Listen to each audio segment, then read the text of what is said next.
Boa noite, amados irmãos bereianos. Boa noite aos demais irmãos que estão conosco aqui no nosso culto online, também os amigos, os nossos convidados. É uma alegria muito grande tê-los conosco e juntos podermos prestar esse culto ao nosso Deus. Nós somos muito gratos pela sua participação e o nosso desejo é que Deus esteja se manifestando na sua vida, na vida da sua família, que esses momentos que passamos juntos aqui em adoração contribuam para trazer mais esperança, mais paz, mais tranquilidade ao seu coração, porque nós estamos adorando um Deus que pode todas as coisas, um Deus que tem se manifestado no nosso meio, um Deus que tem respondido orações, um Deus que tem controlado todas as coisas na nossa vida. E por isso, semana após semana, nós estamos prestando esse culto, reconhecendo que o nosso Deus é grande, que o nosso Deus é poderoso, que o nosso Deus tudo governa e Ele faz tudo conforme a sua vontade e conforme aquilo que lhe agrada. Então, seja bem-vindo mais uma vez.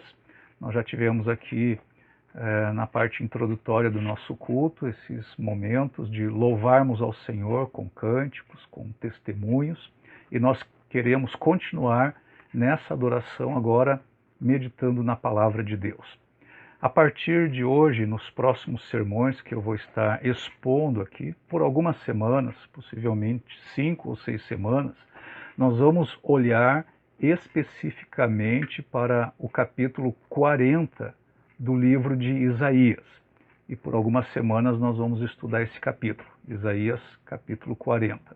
Um capítulo muito importante nas Escrituras Sagradas, muito importante dentro do livro de Isaías e muito importante para trazer alento, esperança e tranquilidade ao nosso coração nesses dias que nós estamos vivendo de pandemia do coronavírus.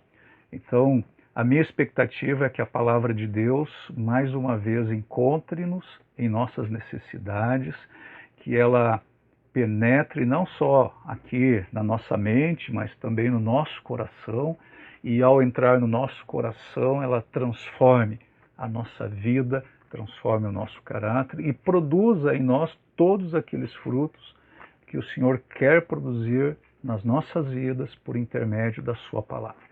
Então hoje nós vamos começar a olhar para o capítulo 40 do livro de Isaías. E antes que nós vamos começar essa exposição, eu peço que você curve a sua cabeça mais uma vez e nós vamos orar novamente. Senhor Deus, te agradeço pela oportunidade de estar aqui com os meus irmãos, os nossos amigos, e podermos agora olhar para a tua palavra, sabendo que nós estamos nos aproximando da tua santa palavra, que é poderosa, que é viva, que é eficaz, que pode transformar por completo as nossas vidas, as nossas experiências. E agora, Senhor, ao começarmos a olhar para este capítulo 40 do livro de Isaías, eu peço, Senhor, que abras o nosso coração, o nosso entendimento para compreendermos a mensagem da tua palavra.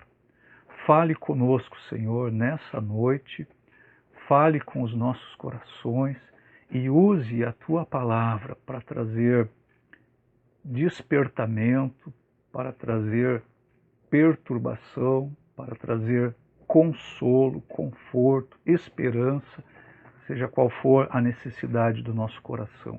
Use a tua palavra nessa noite. Eu peço em nome de Jesus. Amém. Muito bem, então eu quero convidar a todos vocês para abrirem as suas Bíblias ou os seus aplicativos aí no capítulo 40 do livro de Isaías. E hoje, nessa primeira exposição, nós vamos olhar apenas para os versículos 1 e 2 deste capítulo. Vamos ler juntos, então, Isaías, capítulo 40, versículos 1 e 2. Consolem, consolem o meu povo, diz o Deus de vocês. encorajem a Jerusalém e anunciem que ela já cumpriu o trabalho que lhe foi imposto, pagou por sua iniquidade e recebeu da mão do Senhor em dobro por todos os seus pecados. Eu creio que este capítulo 40 aqui do livro de Isaías é o capítulo mais importante de todo o livro. Existem muitos capítulos maravilhosos aqui na profecia de Isaías. O capítulo 53 talvez seja o capítulo mais conhecido, mais familiar, mas este capítulo aqui, o capítulo 40, em particular, ele nos dá uma transição muito importante.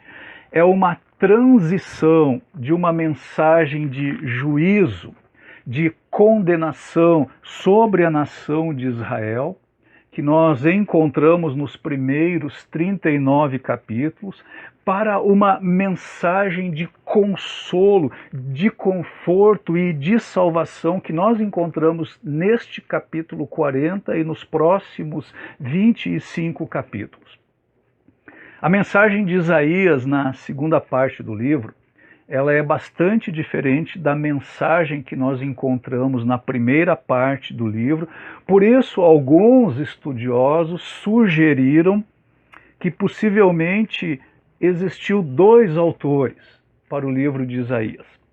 Mas não existe nenhum motivo concreto ou substancial para que nós acreditemos nisso, para que nós levemos essa teoria a sério. Aliás, quando nós fizemos uma comparação do livro de Isaías com o restante da Bíblia, esta distinção em sua mensagem provavelmente indica para nós que ele era um bom pregador, um excelente pregador. Ele entregava com fidelidade a mensagem que Deus mesmo lhe havia entregado. Nós encontramos no livro de Isaías a mesma palavra, o mesmo evangelho que nós encontramos no livro de Romanos, por exemplo, lá no Novo Testamento, e também em todos os outros livros da Bíblia.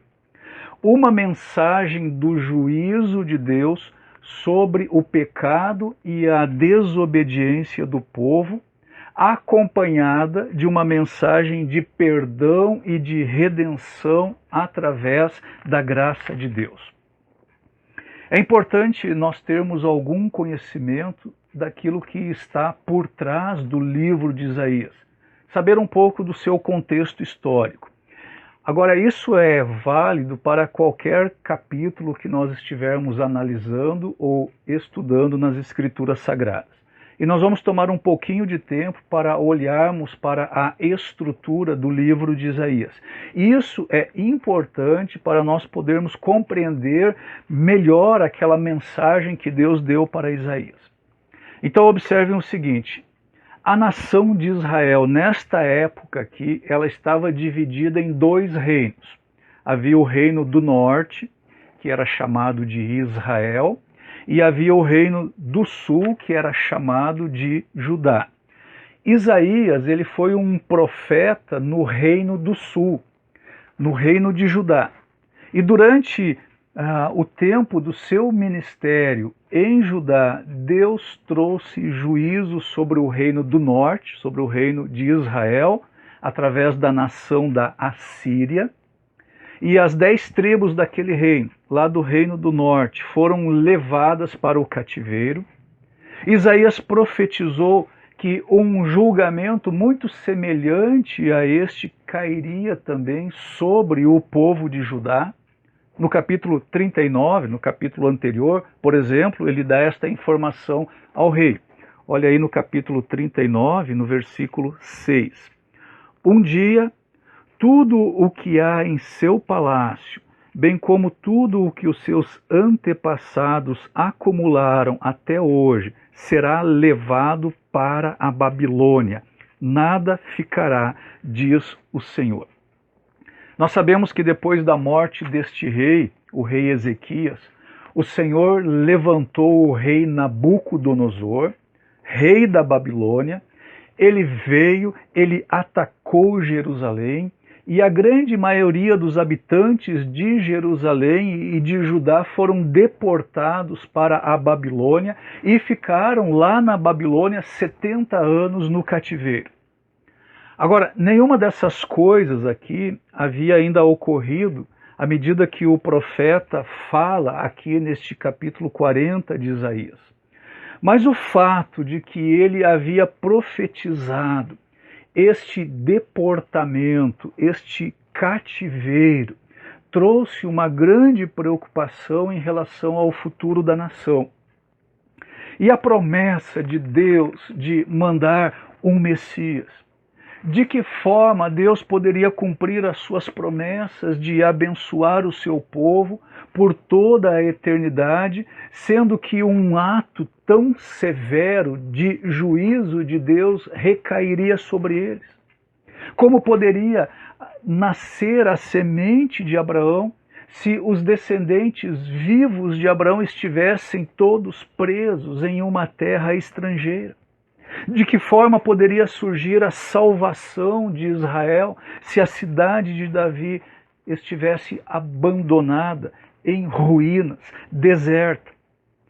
Então, meus queridos, tudo isso aí torna o capítulo 40 de Isaías um capítulo crucial, um capítulo chave. A mensagem que Deus tem para o seu povo não haveria de terminar assim sombria, trágica, desesperadora, desoladora, conforme aí o final do capítulo 39. Interessantemente, acontece também a mesma coisa com a mensagem do Evangelho. A mensagem do Evangelho, ela não se encerra com o julgamento de Deus sobre o pecado. Há mais coisas ainda que precisam ser ditas. Graças a Deus, é isso que nós encontramos no decorrer da história da redenção. Deus promete trazer julgamento e juízo sobre o pecado, é verdade, e a Bíblia nos mostra repetidamente que Deus faz isso. Deus é fiel não somente para cumprir as suas promessas para abençoar, mas ele também é fiel para cumprir suas promessas sobre o castigo pela desobediência. Mas sempre há mais que pode ser dito. Na ocasião em que Adão e Eva pecaram, Deus os expulsou do jardim do Éden. Isso é verdade. Mas ainda havia mais a ser dito. Deus colocaria inimizade entre a descendência da mulher e a descendência da serpente. Satanás teria sua cabeça esmagada debaixo do calcanhar do Filho de Deus. Mesmo naquela época, Deus já prometeu que o diabo e o pecado não seriam a palavra final. Posteriormente, o povo de Deus desceu para o Egito, eles ficaram ali 430 anos em uma dura servidão, eles eram escravos ali no Egito, mas havia mais ainda a ser falado. Deus suscitou um profeta chamado Moisés e através de muitos sinais e maravilhas ele libertou o seu povo daquela terra sombria, opressiva, escravizadora, e os trouxe para uma terra onde havia leite e mel. Mesmo depois de 400 anos de silêncio da parte de Deus para Israel, sem uma única palavra sequer de um profeta, ainda havia mais para ser dito. E então, conforme Paulo diz lá em Gálatas capítulo 4, na plenitude dos tempos, Deus enviou o seu Filho dos céus. Então Deus é justo e a lei de Deus, quando ela é quebrada, ela traz à tona a nuvem do juízo de Deus, mas nós não podemos parar aí. Se nós paramos aí, nós estamos contando somente a metade da história. Agora notem o seguinte, a primeira vez que Deus convocou Isaías para proclamar a sua palavra, Isaías perguntou para Deus o seguinte: até quando, Senhor? E Deus respondeu: até que as cidades estejam devastadas, as casas estejam sem moradores e a terra esteja totalmente desolada. Assim foi a primeira vez que Deus falou com Isaías, ele deu a primeira mensagem.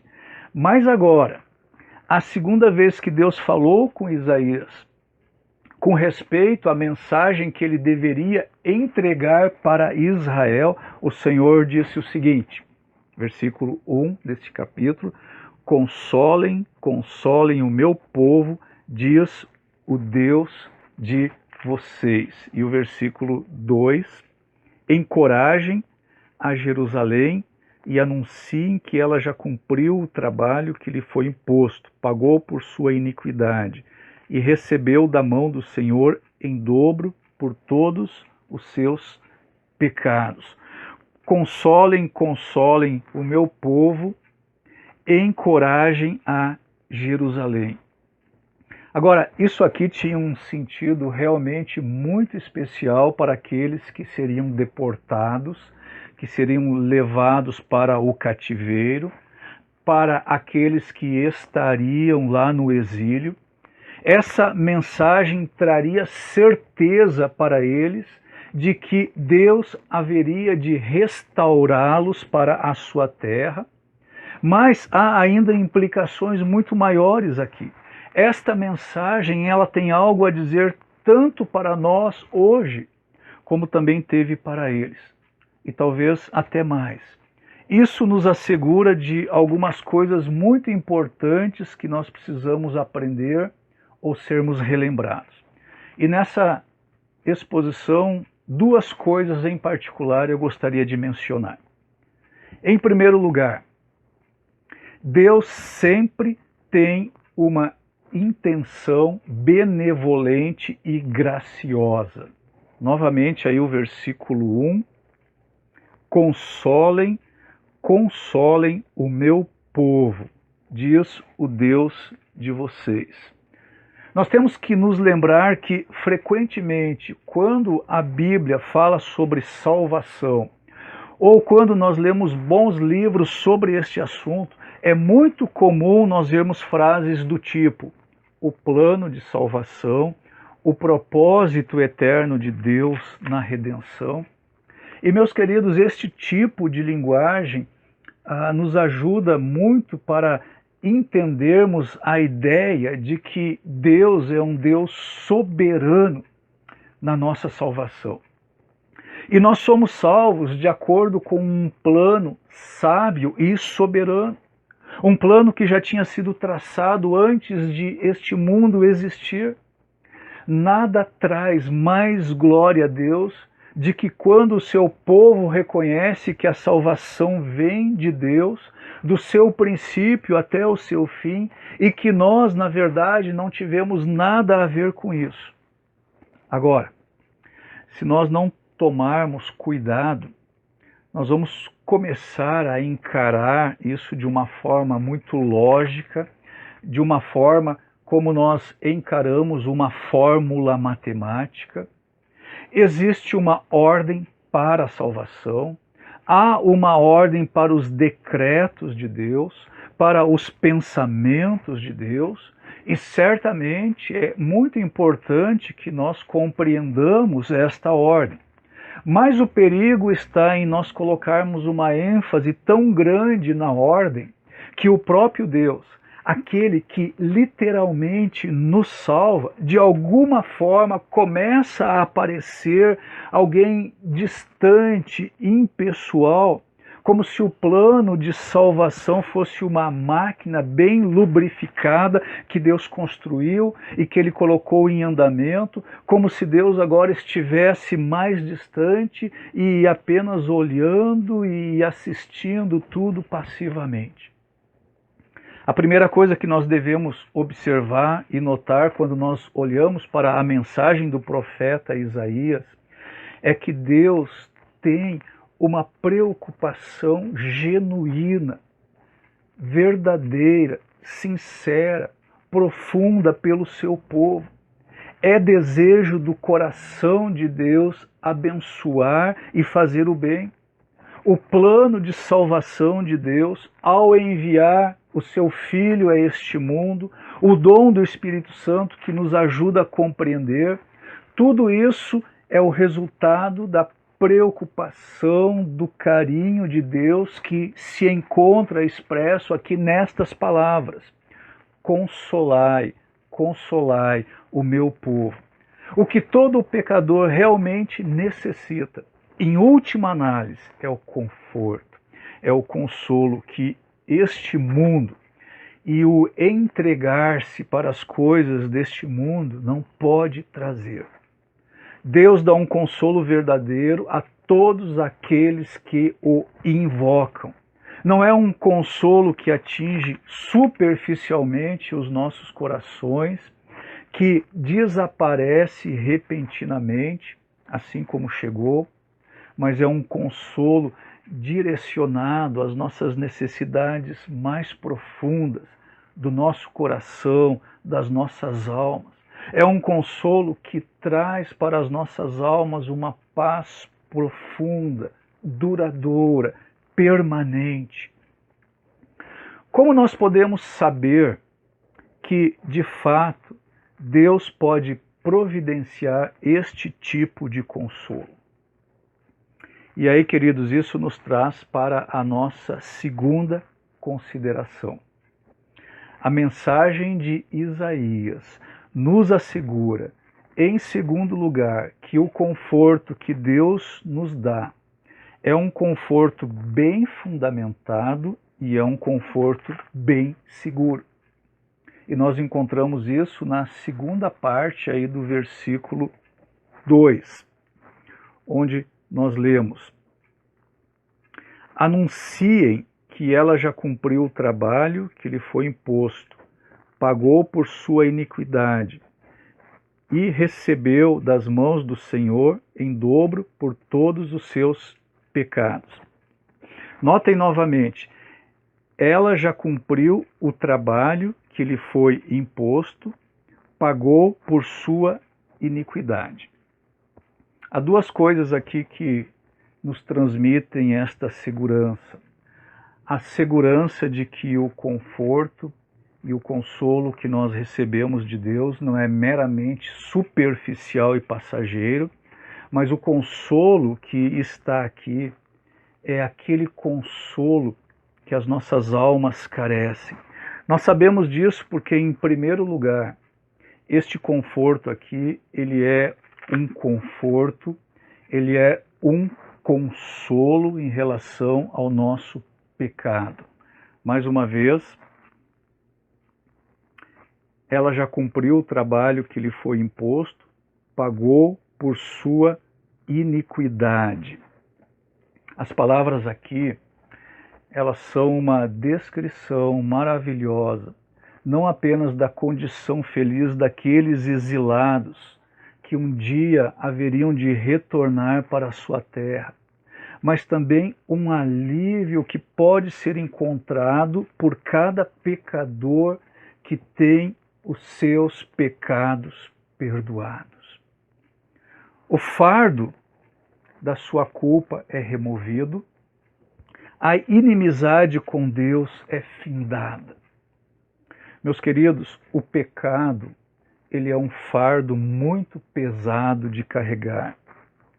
Será que você reconhece nesta noite o fardo do pecado? O diabo, ele é um mestre cruel e através do pecado ele mantém as pessoas escravizadas. Fazer guerra contra Deus é um serviço pesado, mas Deus nos dá alívio de tudo isso e Ele nos dá um consolo, não apenas para esta vida, mas mais importante ainda, um consolo que enche o nosso coração, que enche a nossa alma na hora da morte e que se estende por toda a eternidade. Será que você gostaria de receber este consolo nesta noite? Onde é que você busca e procura consolo? Seria nos relacionamentos, talvez nas amizades com outras pessoas, talvez até mesmo na sua própria família, quem sabe até na família de Deus.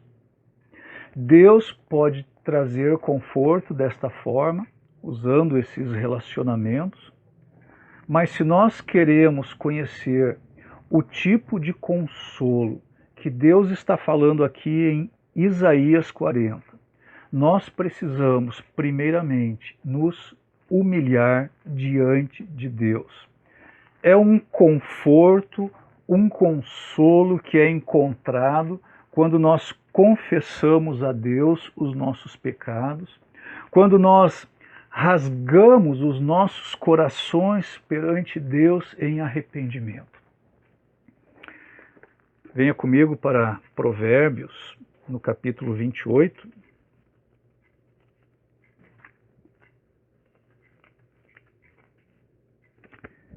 No versículo 13, nós lemos o seguinte: quem esconde os seus pecados não prospera, mas quem os confessa e os abandona encontra misericórdia. Como pode suceder isso? Como pode acontecer que ao lidarmos com o pecado, que sempre é algo complicado, que reconhecendo os nossos pecados, que entendendo que Deus é um Deus santo, que todas as coisas são expostas e visíveis aos olhos de Deus, como pode, apesar de tudo isso, um pecador ter consolo na presença de Deus? E essa é a pergunta que nós precisamos responder, e a resposta é a seguinte: sem a misericórdia de Deus, sem arrependimento, sem o pecado ser resolvido e tratado, não existe consolo da parte de Deus. Eu vou repetir mais uma vez isso, porque isso é muito importante. Sem a misericórdia de Deus, sem arrependimento, sem o pecado ser resolvido e tratado, não há consolo da parte de Deus. Os homens, eles podem procurar se consolar com muitas coisas, com muitos pensamentos que lhes são agradáveis a respeito de Deus, mas a mensagem de conforto de Deus só vem depois que este problema aqui do juízo contra o pecado tenha sido resolvido. Então nós entendemos que isso aqui não é apenas um conforto que Deus simplesmente nos dá em quaisquer circunstâncias ou em quaisquer condições, mas é um consolo que Deus somente dá através da obra completa de Cristo. E nós podemos ver isso aí no final do versículo 2. Quando o profeta inspirado por Deus diz o seguinte: e recebeu da mão do Senhor em dobro por todos os seus pecados.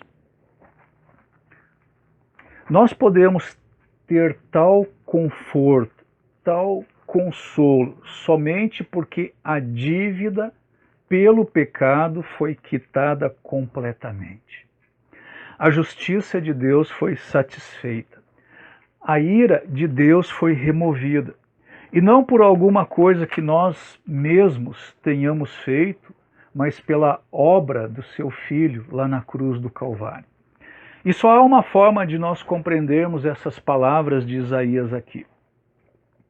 A punição dos pecados de Israel e também dos nossos próprios pecados, todos eles, os pecados de Israel e os nossos próprios pecados, merecem punição. E esta punição, ou este castigo, ele foi colocado sobre outro. E é só continuarmos lendo Isaías, mais alguns capítulos, chegando, por exemplo, no capítulo 53, e então nós vamos descobrir quem é este substituto. aquele sobre quem foi lançada as nossas iniquidades. Vamos para o capítulo 53.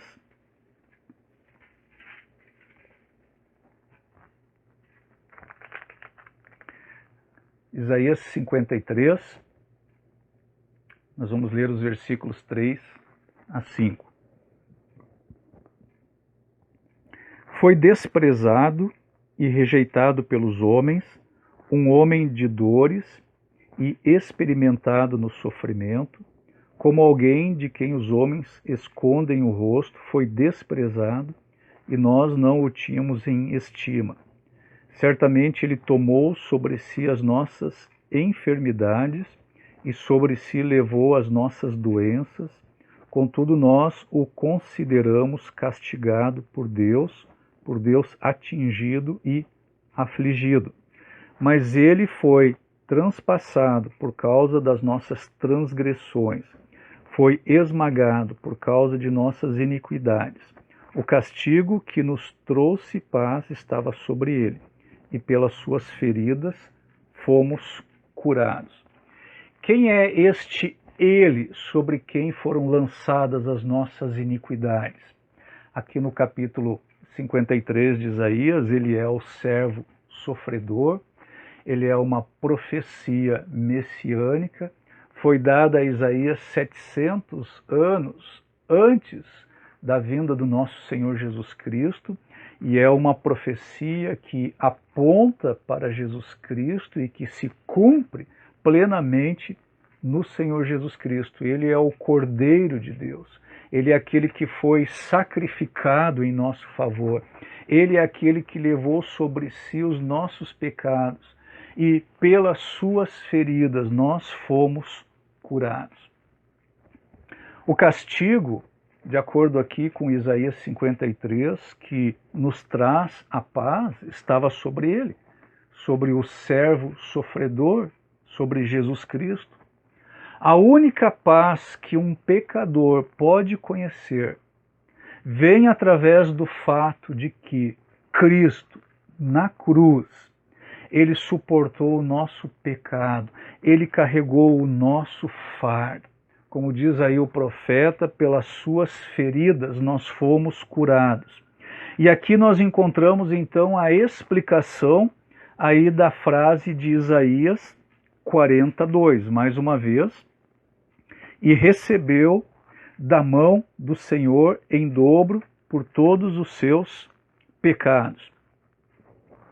Não foi o castigo que eles sofreram lá no cativeiro, mas foi a imputação do seu pecado, ou seja, do pecado da nação para Cristo, e também a imputação do nosso pecado para Cristo.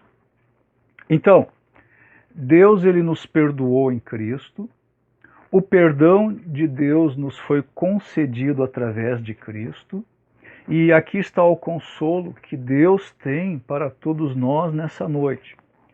O Filho unigênito de Deus suportou a nossa culpa, ele levou sobre si a nossa miséria, ele fez isso lá na cruz, e somente olhando para ele é que nós somos salvos do pecado, da morte e do inferno.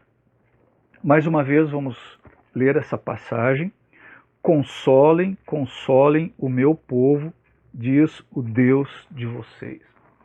Deus está profundamente interessado em trazer consolo aos nossos corações, em trazer alívio, em trazer da sua presença maravilhosa na nossa vida. Notem então que esta passagem aqui da palavra de Deus, dada a Isaías para que ele proclamasse ao povo antes de que o povo fosse levado cativo, era uma mensagem que queria trazer conforto para o povo de Deus. Encorajem a Jerusalém. E qual era a mensagem de encorajamento que o profeta deveria transmitir ao povo? Que ela já cumpriu o trabalho que lhe foi imposto, pagou por sua iniquidade.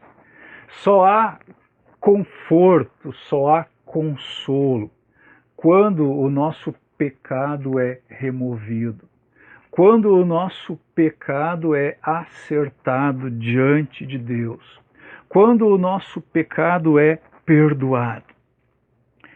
Então a mensagem que o profeta está trazendo para o povo é de que haveria ao fim e ao cabo perdão para o povo, e recebeu da mão do Senhor em dobro por todos os seus pecados.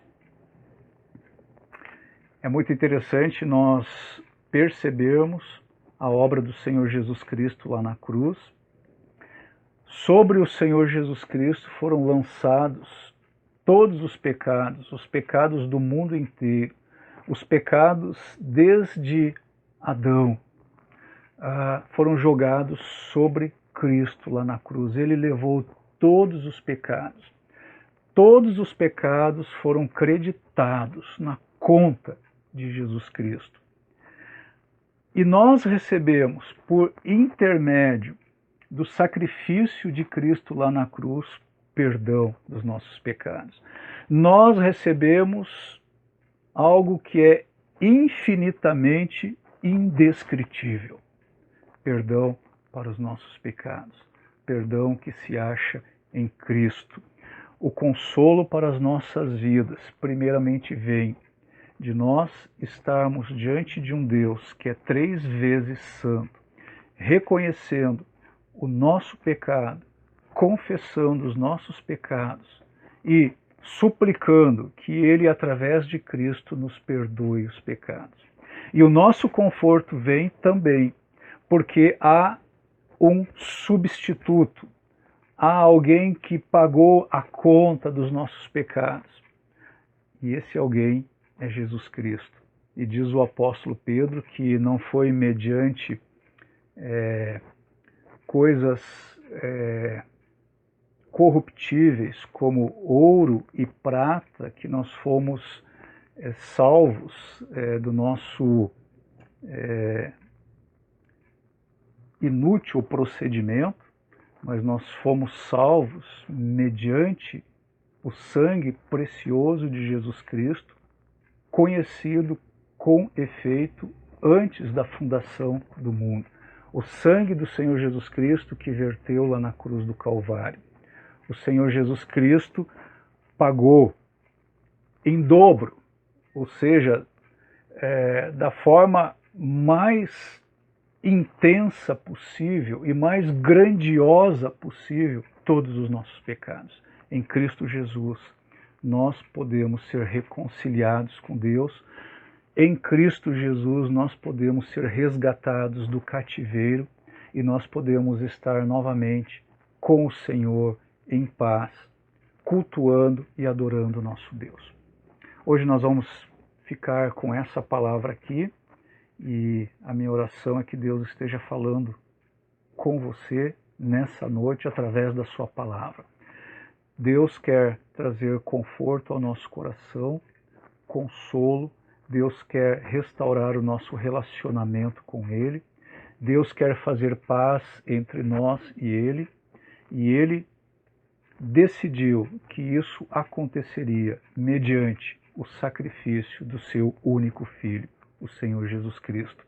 E hoje, este conforto, este consolo, essa restauração pode ser nossa em Cristo.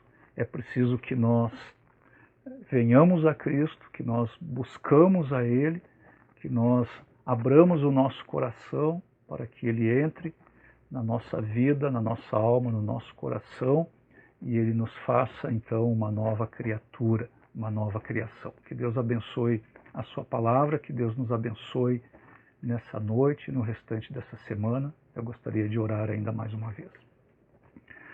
Senhor Deus, muito obrigado pela tua palavra que podíamos olhar nessa noite.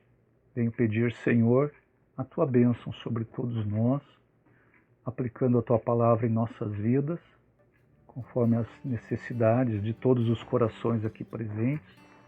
Que o Senhor fale conosco, Senhor, que não tenha sido apenas mais uma exposição, mas que a Tua palavra esteja realizando a Sua obra na vida de todos nós. Continue a nos abençoar, continue a nos guardar, nos proteger e manifeste, Senhor, dia após dia, a Tua graça maravilhosa em nossa vida. Pedimos tudo isso em nome e nos méritos do nosso Senhor Jesus Cristo. Amém.